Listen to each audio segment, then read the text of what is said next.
أعوذ بالله من الشيطان الرجيم. بسم الله الرحمن الرحيم. الحمد لله رب العالمين.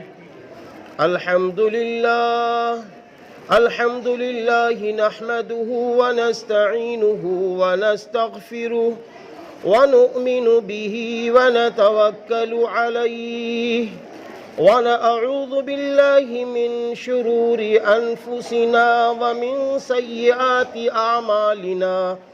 من يهده الله فلا مضل له ومن يضلله فلا هادي له.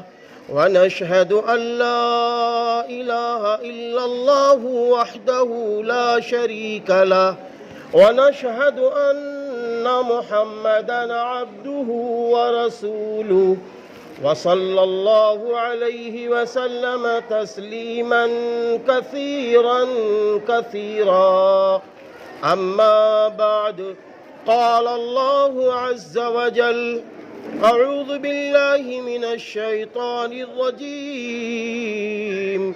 يا أيها الناس اتقوا ربكم الذي خلقكم من نفس واحدة وخلق منها زوجها وبث منهما رجالا كثيرا ونساء واتقوا الله الذي تساءلون به والأرحام إن الله كان عليكم رقيبا. يا أيها الذين آمنوا اتقوا الله حق تقاته ولا تموتن إلا وأنتم مسلمون. يا أيها الذين آمنوا اتقوا الله وقولوا قولا سديدا يصلح لكم أعمالكم ويغفر لكم ذنوبكم ومن يطع الله ورسوله فقد فاز فوزا عظيما. صدق الله العظيم. وقال النبي صلى الله عليه وسلم: النكاح من سنتي، أو قال: فمن رغب عن سنتي فليس مني، أو كما قال علیہ الصلاۃ والسلام. اللہ کے محبوب بندوں اور پردے میں بیٹھی ہوئی اللہ کے محبوب بندیوں، نکاح یہ ایک عربی لفظ ہے جس کے معنی ہیں ضم ہونا، جس کے معنی ہیں ایک اجنبی خاتون اور ایک اجنبی مرد، یعنی ایک اجنبیہ خاتون ایک اجنبی مرد کا اللہ کے نام پر جڑنے کا نام نکاح ہے. دو خاندانوں کے جڑنے کا نام نکاح ہے. نکاح میں دو فرائض ہیں. نمبر ایک، ایجاب و قبول کا ہونا، اور نمبر دو گواہوں کی گواہی پیش کرنا. ایجاب و قبول اور گواہی پیش ہونے کے بعد نکاح منعقد ہو جاتا ہے. ایک دوسرے کو دیکھنا حلال ہو جاتا ہے، لیکن کلی طور پر دولہا صاحب اپنی دلہن سے خوشیاں اس وقت تک نہیں حاصل کر سکتے جب تک کہ مہر کا مسئلہ نہ حل ہو جائے. قرآن کریم کی روشنی میں، حدیث پاک کی روشنی میں ہے کہ جب تم کسی کی بیٹی سے نکاح کرو تو آپس میں مہر طے کرو. جو مہر طے کرو وہ خوشی خوشی ادا کر دو. اگر مہر کہیں ادھار ہے، یہاں تو ماشاءاللہ مہر نقد ہے، اگر کہیں ادھار مسئلہ ہے تو دولہا صاحب کو اپنی دلہن کو یہ بتانا ہوگا کہ مہر ادھار ہے، ہم اتنے سمے میں آپ کو دے دیں گے، آپ خوش ہیں. جب وہ اجازت دیں تو ایک دوسرے کی خوشیاں حاصل کرنے کی اسلام اجازت دیتا ہے. میرے بھائیوں، مہر ہے کیا؟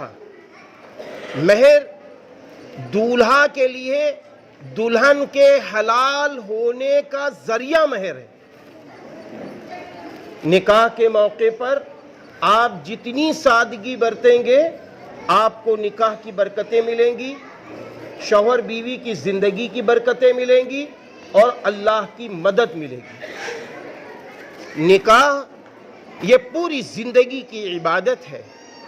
امام اعظم ابو حنیفہ رحمۃ اللہ علیہ نے فرمایا نکاح پوری زندگی کی عبادت ہے، اس لیے جب بھی نکاح کرنے چلو تو سب سے پہلے ان باتوں کا خیال رکھو کہ سنتیں زیادہ زندہ ہوں تو انشاءاللہ اس نکاح میں برکتیں ہوں گی۔ نکاح سے پہلے ہم کو علماء سے رابطہ کرنا چاہیے کہ نکاح کی سنتیں کون کون سی ہیں۔ اگر آپ اس پر عمل کریں گے تو آپ کی زندگی میں خوشیاں آئیں گی، آپ کی زندگی میں برکتیں آئیں گی، آپ کی زندگی میں رحمتیں آئیں گی، کیونکہ سرور کائنات فخر دو عالم حضرت محمد عربی صلی اللہ علیہ وسلم نے ارشاد فرمایا جب تم میری وہ سنت، جب میری سنتوں کو مٹایا جا رہا ہو اور اگر اس موقع پر آپ نے میری ایک سنت کو زندہ کر لیا، اللہ تعالیٰ آپ کو 100 شہیدوں کا ثواب دے گا۔ آپ صلی اللہ علیہ وسلم نے یہ بھی ارشاد فرمایا کہ جس شخص نے میری سنت کو زندہ کیا اس نے مجھ سے محبت کی، اور جس نے مجھ سے محبت کی وہ میرے ساتھ جنت میں داخل ہوگا۔ ایک موقع پر آپ صلی اللہ علیہ وسلم نے فرمایا جب تم میری سنتوں کو زندہ کرو گے اللہ 4 طریقے سے تمہارا اکرام کرے گا۔ پہلا اکرام یہ ہے اللہ روزی میں برکت ڈال دے گا، دوسرا اکرام یہ ہے اللہ دین میں پختہ کر دے گا، تیسرا اکرام یہ ہے فجار اور فساق کے دلوں میں اللہ رعب و دبدبہ ڈال دے گا، اور چوتھا اکرام یہ ہے نیک اور صالح انسانوں کے دلوں میں اللہ محبت ڈال دے گا۔ اس لیے آئیے ہم سب یہ وعدہ کریں، عہد کریں کہ انشاءاللہ جب بھی نکاح کی تقریب ہوگی ہم سنتوں کو زیادہ زندہ کریں گے تاکہ ہم سے اللہ راضی ہو جائے، اور جو نعمتیں اللہ ہم کو دے ان نعمتوں کے ذریعے ہمارا گھر آباد ہو جائے۔ ان نعمتوں میں سب سے پہلی جو نعمت ملتی ہے نکاح کے فوراً بعد وہ دولہا کو دلہن مل جاتی ہے۔ یاد رکھنا دلہن آپ کی امانت ہے، آپ کے گھر کی رونق ہے، آپ کے گھر کی زینت ہے، آپ کے گھر کی عزت آبرو ہے، آپ کے گھر کی بلندی ہے، آپ کے گھر کی خوشیاں ہیں۔ یہ سارے لوگ تسلیم کرتے ہیں۔ اب یہ خوشیاں آپ کو کون دے رہا ہے؟ دینے والا اللہ ہے، لیکن ذریعہ دلہن کی ماں بنتی ہے، ذریعہ دلہن کا باپ بنتا ہے۔ کیوں؟ اس لیے کہ اس کے باپ نے اسے پڑھایا لکھایا، اچھی پرورش کی، اچھی تربیت دی، اور آپ کی امانت کو ماں باپ نے پاک دامن رکھا، آپ کی امانت کی نگرانی ماں باپ نے کی ہے۔ ہونا تو یہ چاہیے تھا کہ اب یہ لڑکی اس لائق ہو چکی ہے کہ یہ ماں باپ کی خدمت کرتی، اب یہ خدمت کا جیسا ہی موقع آتا ہے تو اسلام کہتا ہے 3 چیزوں میں تاخیر نہ کرو۔ نماز کا وقت ہو جائے نماز شروع کر دو، جنازہ تیار ہو جائے جنازے کی نماز پڑھا دو، اور جب دلہن کے لائق بیٹی ہو جائے فوراً اس کا رشتہ کر دو۔ سوچو اس لڑکی کے ماں باپ پہ کیا گزرتی ہوگی کہ آج یہ پھول جیسی میری بیٹی میرے گھر سے رخصت ہو رہی ہے۔ ابھی میں دیکھ رہا تھا کہ جب اجازت کے موقع پر حاجی صاحب کا یہ جملہ تھا، حاجی عابد علی انصاری صاحب کا یہ جملہ تھا کہ بیٹی اجازت دو، تو آپ کی آنکھوں میں آنسو تھے۔ یہ آنسو 2 قسم کے ہوتے ہیں، ایک خوشی کے آنسو ہوتے ہیں، دوسرے محبت کے بھی آنسو ہوتے ہیں کہ میرے لال اب تک ہم نے ہر ارمان پوری کی ہے، اب تمہاری ارمان کا ذریعہ تمہارا شوہر ہے، اب تو میرا حق ہے، ہم زندگی بھر آپ کے ساتھ ہیں، لیکن جا میری بیٹی اللہ تجھے نیک شوہر دے رہا ہے۔ مجھے یاد ہے وہ روایت کہ جب رسول اللہ صلی اللہ علیہ وسلم نے اپنی بیٹی حضرت فاطمہ الزہرا رضی اللہ تعالیٰ عنہ کا نکاح کیا ہے، نکاح ہونے کے بعد رخصتی کچھ عرصے کے بعد ہوئی. جب رخصتی ہوئی تو حضور صلی اللہ علیہ وسلم نے حضرت علی رضی اللہ عنہ کا ہاتھ پکڑا اور کہا علی اندر آؤ. اندر تشریف لائے. اس کے بعد حضرت فاطمہ رضی اللہ تعالی عنہ کا ہاتھ پکڑا, کہا میری بیٹی فاطمہ آؤ. آپ صلی اللہ علیہ وسلم اس وقت خوشی کے اندر عجب کیفیت تھی. میرے بھائیوں, جو محبت کی کیفیت ہوتی ہے ایک باپ کی, پھر کیا ہوتا ہے؟ فرماتے ہیں میری بیٹی فاطمہ خاندان کا جو سب سے نیک مرد تھا, میں نے تیرا نکاح اس نیک مرد سے کر دیا ہے. جا اللہ دونوں کی حفاظت فرمائے, اللہ دونوں کی حفاظت فرمائے. میں نے یہ روایت اس لیے سنائی ہے کہ سب کچھ بھلاؤ, دلہاؤ دلہن کے رشتے کو کامیاب بناؤ, ساری چیزوں کو بھلاؤ, لین دین کو بھلاؤ, صرف ایک چیز کو سامنے رکھو کہ اللہ نے تم کو جو نعمت دی ہے وہ سلیقے مند ہے, وہ ہونیار ہے, وہ پڑھی لکھی ہے, وہ تہذیب یافتہ ہے. اس سے بڑی نعمت ایک دلہا کو کیا مل سکتی ہے؟ کیونکہ وہ تمہاری چھپی ہوئی امانت کی حفاظت لڑکی کے ماں باپ کرتے ہیں, لڑکی کے ماں باپ کرتے ہیں. اس لیے ہم سب کو یہ چاہیے کہ اپنی بیٹیوں کی بھی اچھی پرورش کریں, اور جب کسی کو اپنی بہو بنائیں تو ان باتوں کا خیال رکھیں.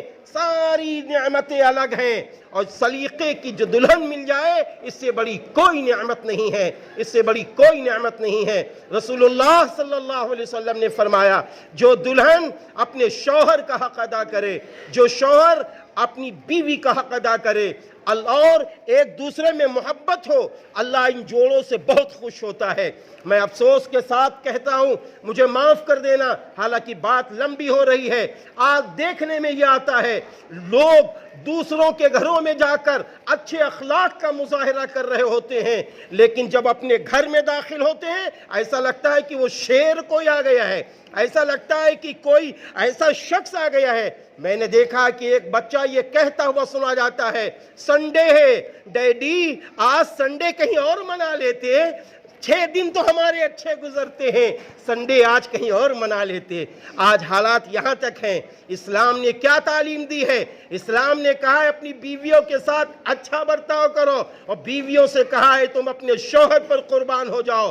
وہ عقل مند خاتون ہے جو اپنے شوہر کی عزت کو چھپا کر بلندی کی راہ پہ لے آتی ہے. وہ عقل مند شوہر ہے جو اپنی بیوی کی تمام خوبیوں کو بلند کرتا ہوا ایک محبت کا ذریعہ بنا دیتی ہے. اللہ میری بھی آپ سب کی مدد فرمائے. ان باتوں کو اگر اپنے ذہن میں رکھیں گے تو پھر وہ جملہ اچھا ہو جائے گا. آج تو وہ نہیں رہا, پہلے گاؤں میں ہوتا تھا, جگہ جگہ لوگ لکھ دیتے تھے شادی خانہ آبادی, شادی خانہ آبادی. شادی خانہ آبادی کا مطلب کیا ہے؟ دلہا اور دلہن میں محبتیں ہیں تو شادی خانہ آبادی ہے, ورنہ تو کچھ بھی نہیں ہے. اللہ آج کے اس نکاح کی تقریب کو قبول فرمائے, ہم سب کی حاضری کو قبول فرمائے, اور دلہا اور دلہن کی جو ایجاب و قبول ہے بڑی خوشی کے ساتھ دلہن نے ایجاب کیا ہے, دولہا صاحب بھی خوشی خوشی قبول فرمائیں گے. وآخر دعوانا ان الحمدللہ رب العالمین.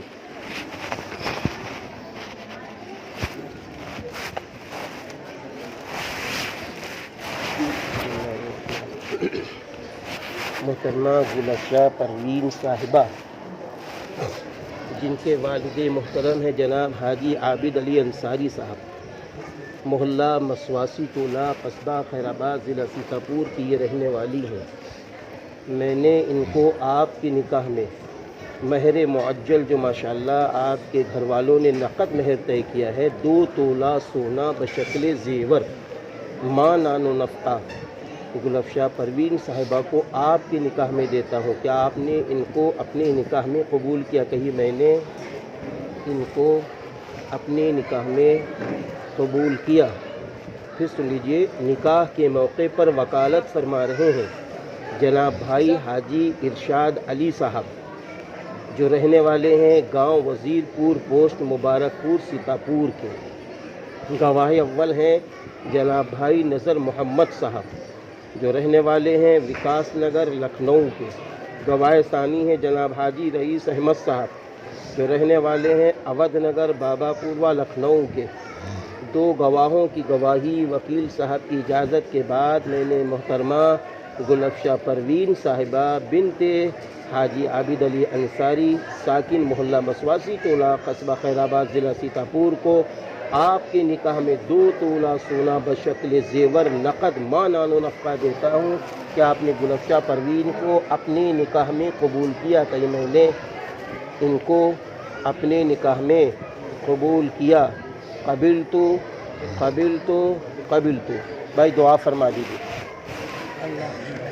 اللهم صل على محمد وعلى آل محمد كما صليت على إبراهيم وعلى آل إبراهيم إنك حميد مجيد. اللهم أنت السلام ومنك السلام تباركت يا ذا الجلال والإكرام. اللهم ربنا آتنا في الدنيا حسنة وفي الآخرة حسنة وقنا عذاب النار. اللهم رب ارحمهما كما ربياني صغيرا. اللهم رب اجعلني مقيم الصلاة ومن ذريتي ربنا وتقبل دعاء. ربنا اغفر لي ولوالدي وللمؤمنين يوم يقوم الحساب. اللہ پاک تیرے فضل و کرم کے ساتھ دونوں کا ایجاب و قبول ہوا ہے. اللہ پاک دونوں نے خوشی خوشی ایجاب و قبول کیا ہے. اللہ پاک دونوں کے ایجاب و قبول کو قبول فرما. اللہ دونوں میں سچی پکی ایمانی محبتوں کو داخل فرما. اللہ ازواج مطہرات اور رسول اللہ صلی اللہ علیہ وسلم کی بیٹیوں کے شوہروں کے دلوں میں جو محبتیں تھی ایک دوسرے میں، وہ محبتیں ان جوڑے میں داخل فرما. اللہ پاک دونوں کو ایک دوسرے کا حق ادا کرنے والا بنا دیجئے. اللہ پاک دونوں کو ایک دوسرے کے خاندان کا بھی حق ادا کرنے والا بنا دیجئے. یا اللہ دونوں کے ایک دوسرے کے خاندان کا بھی حق ادا کرنے والا بنا دیجئے. اللہ پاک ان دونوں کے ملنے جلنے سے نیک اولاد عطا فرما دیجئے. نیک و صالح اولاد عطا فرما دیجئے. نیک و صالح اولاد عطا فرما دیجئے. اللہ پاک نکاح کی تقریب کی برکت سے جو بیٹیاں جن کے ابھی رشتے پیغام نہیں آئے اور چلے جاتے ہیں، یا اللہ جس کے گھر میں بیٹیاں بہنیں بڑی ہو گئی ہوں ان کے بھی نیک رشتے جوڑے عطا فرما دیجئے. یا اللہ نکاح کی تقریب کی برکت سے بے اولاد جو لوگ اب تک ہیں، یا اللہ شادیاں ہو گئیں اولادیں نہیں ہیں، یا اللہ انہیں نیک صالح اولاد عطا فرما دیجئے. اللہ پاک جو حاضرین جمع ہوئے ہیں سب کی جائز تمنائیں پوری فرما دیجئے. سب کے جمع ہونے کو قبول فرما لیجئے. اللہ پاک قبول فرما لیجئے. اور دولہا اور دلہن کی بھی جائز تمنائیں اور دولہا اور دلہن کے خاندان والوں کی بھی جائز تمنائیں پوری فرما دیجئے. اللہ پاک ہم سبھی کی دعاؤں کو قبول فرما لیجئے. اللہم صلی علی محمد وعلی آل محمد کما صلیت علی ابراہیم وعلی آل ابراہیم انکا حمید مجید. سبحان ربک رب العزت عما یصفون وسلام علی المرسلین والحمد للہ رب العالمین.